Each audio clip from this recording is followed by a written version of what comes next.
Racquetball Court. This customer had been quoted about $8,000 to sand and refinish and repaint the racquetball court. What we knew was it did not need to be sanded and repainted. Now, despite the fact, you've got breakdown in the urethane that was on top of the floor to start with, we knew that most of the problem could be resolved with the sand boning. And so you see, this is our service manager, Tim, and he's moving the sand boning across. Basically right now he is just applying the phase 1 chemical. The phase 1 chemical is a floor conditioner that softens the existing urethane or the existing finish. The goal is not to remove the existing urethane or the existing finish. It is to make it soft, to be receptive to the bonding coat. Now you can see here on the left, just with one pass, how much we can restore the wood to what it was originally. And again, with SandFree, our goal is to get the wood back to 90 to 95% of the original condition of the floor at the time that it was sanded. But you can see the lightening that's taking effect. This is before phase 2, phase 3. We're getting any of that other dirt and grime off the floor.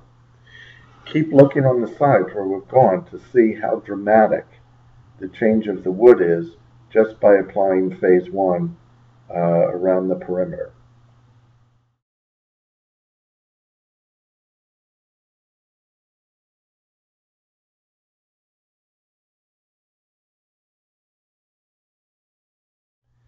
As we've said in the other movies, 75% of the time that we spend on a floor is in prepping the floor, which is phase 1, phase 2, phase 3.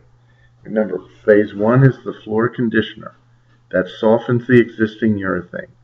Phase 2 is a rinse, and phase 3 is an alcohol-based cleaner that will get rid of any grease or dirt that might have escaped phase 1 or the rinsing process. You'll see Tim just goes along and he lets the machine work away on the floor, and it is getting everything off the existing coat of urethane. Now he may spend a little bit more time on certain spots to be sure that it hits it. And there are cases where he will not be extracting the solution from the floor with the vacuum. He'll have that turned off so that the chemicals will have more time to eat away at the grime and dirt on the floor. Now we're getting into the area where the grease was the most serious. And so he's injecting the chemicals, and he's going to let the machine work on this floor and just try to remember what these grease spots look like, because in about 15 seconds you're going to see those grease spots are gone.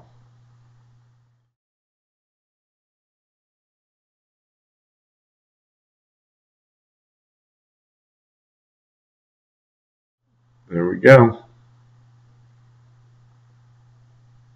The reality is 75% of the floors that are sanded don't need to be sanded, especially when it comes to sports floors. Here he's got a serious staining and grease problem, so he's putting the phase 1 on directly with the spray bottle to let it have a little more time to sit in there, because if you remember how SandFree works, the machine, the sand boning, is injecting the chemical. The machine then is abrading the chemical into the floor, but then the vacuum bar is right behind the machine, and so the chemical is only on the floor for a little bit. Now, if you just saw, he brought the vacuum bar up, and he did that because he doesn't want to remove the chemical from the floor. Because if you give it a little more time, that chemical is going to get through everything that is on top of the finish.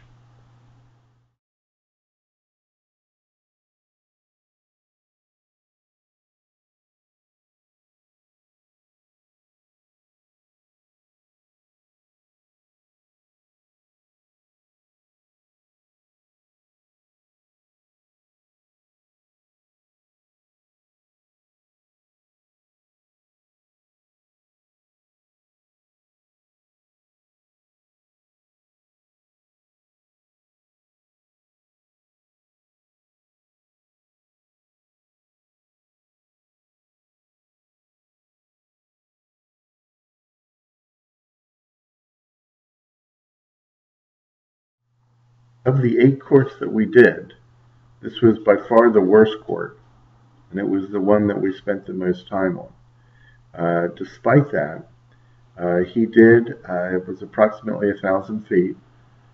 He did that in 6 hours.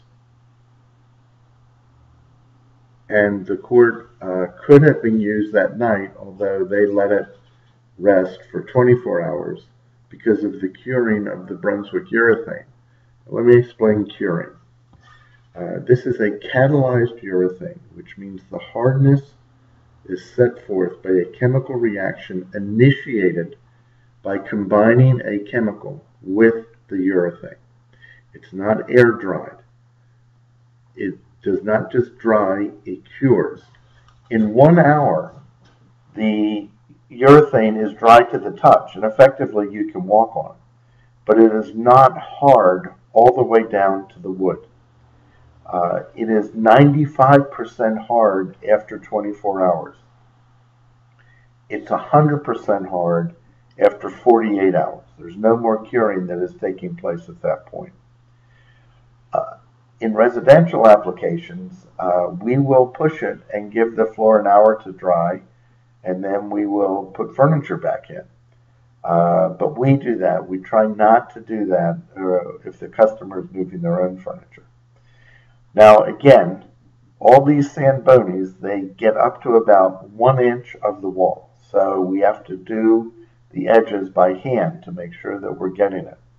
And I want you to keep in mind the color of the wood in the floor now, especially the damaged wood, because I want you to remember what it looks like now so that you can compare that to what it's going to look like when we're finished.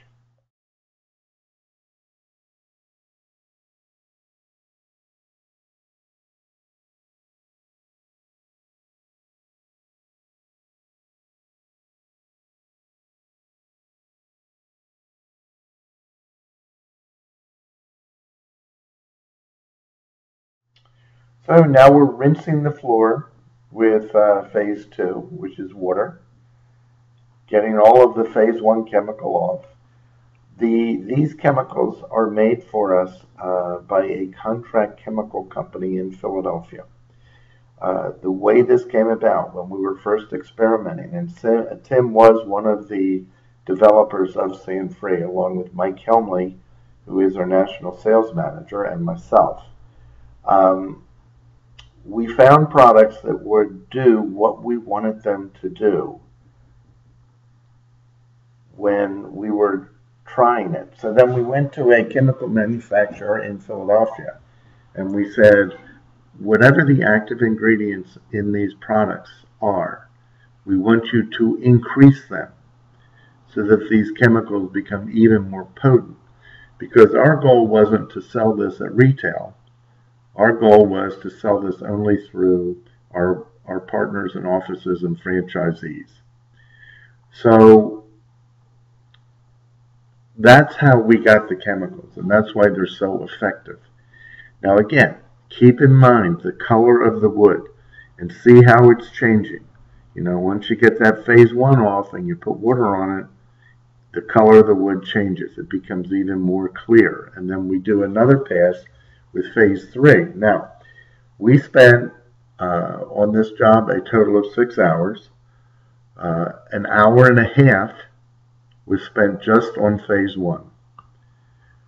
45 minutes was spent on phase 2. 45 minutes was spent on phase 3. Just going over and getting all the residue off the floor. And if you want to see pictures of removing the residue, look at some of the other movies, especially wax removal, and you'll be astounded at how much is coming off these floors from the combined action of the sand bony and the chemicals and products that we're using. Keep in mind what's going on with the color of the wood. How is it changing? So you can still see in the bad areas there are differences. But remember this, because you'll see what happens as the phase 4 bonding chemical has its effect, and then finally the urethane has its effect.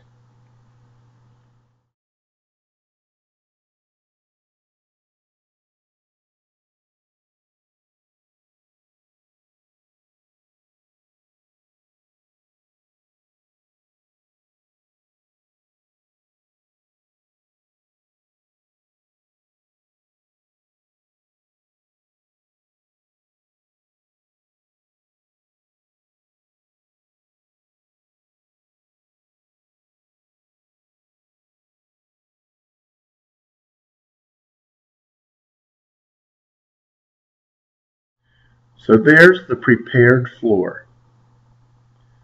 And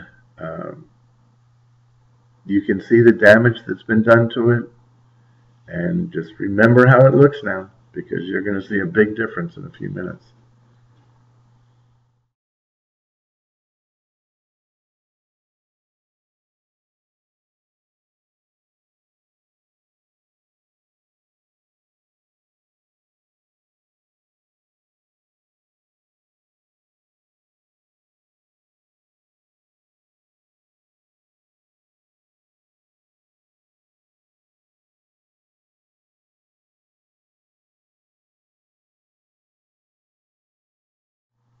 And this is the bonding coat. The bonding coat goes on very simply.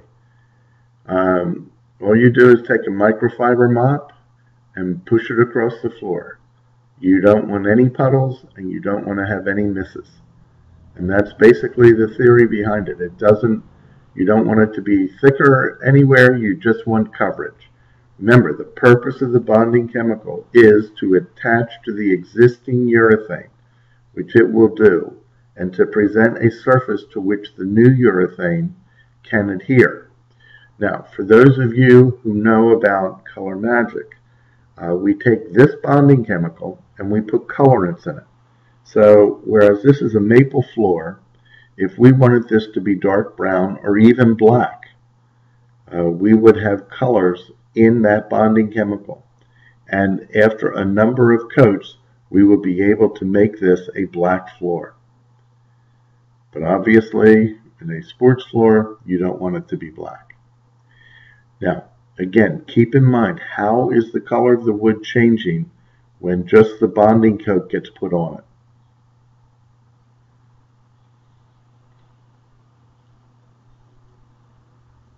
There will also be a difference in the color of the floor when the bonding coat goes on and is wet, and when the bonding floor goes on and it's dry.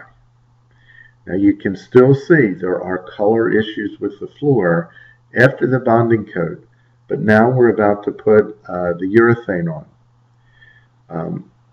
When we do this, we have to plan out how we're going to exit the room. And because the door to the racquetball court is at the back, we're going to end up doing half of the court, stopping for an hour while that becomes dry to the touch, and then doing the other half. We use the same urethane Brunswick uses on their bowling alleys, although you can get this in satin, semi-gloss, or gloss. There are a lot of qualities. This was designed for Brunswick, and there are a lot of qualities that it has that make it great, not only for sports floors, but for everybody's use. This was designed so Brunswick could put urethane on their bowling alleys at 1 in the morning and be able to bowl at 9. It's that hard. Because these bowling alleys have a great expanse, there is almost no odor associated with this. And the drying and curing time is greatly sped up, which makes this, although an expensive finish, certainly one that will last a long time. And we estimate residentially it'll last 6 to 8 years. It's not hard to apply. All the mechanic does is push the puddle across the floor. The urethane will find its own level. Normally we have a second guy who would go along and keep making sure that there was a puddle for Tim to be pulling across the floor. But somehow this day we didn't have that extra person.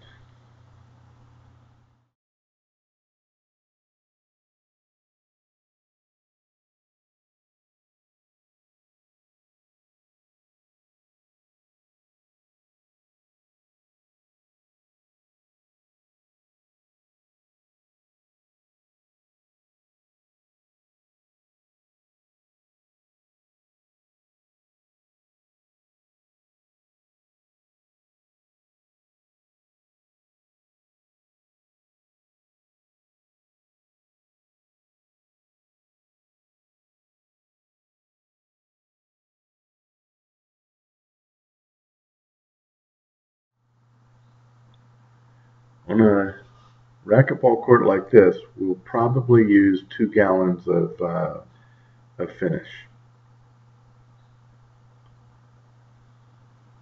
We'll use 1 gallon of the bonding coat because the finish goes on a lot thicker than the bonding coat does.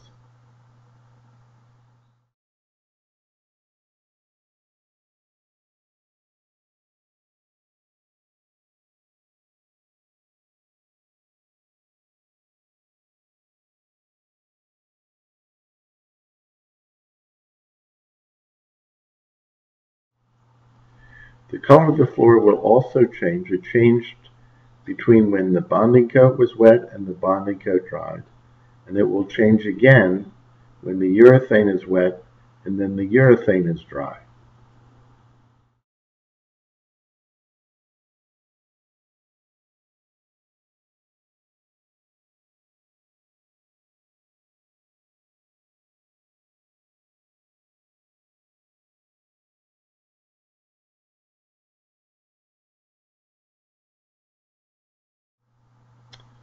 And you can see the change in the color of the wood already.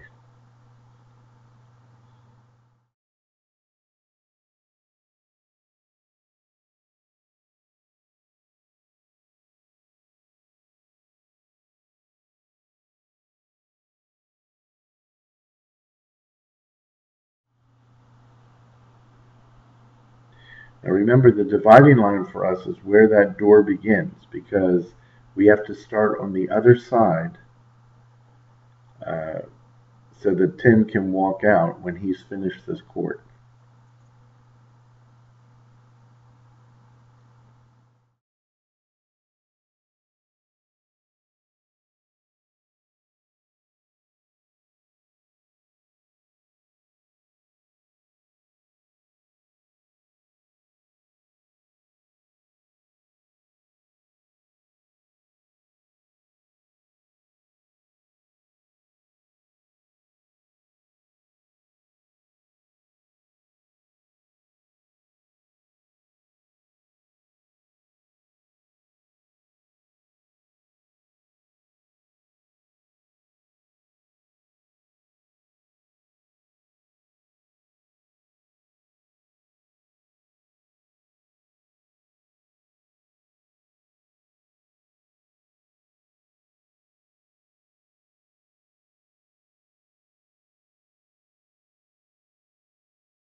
Now remember, this is what it was before, and 1 year later,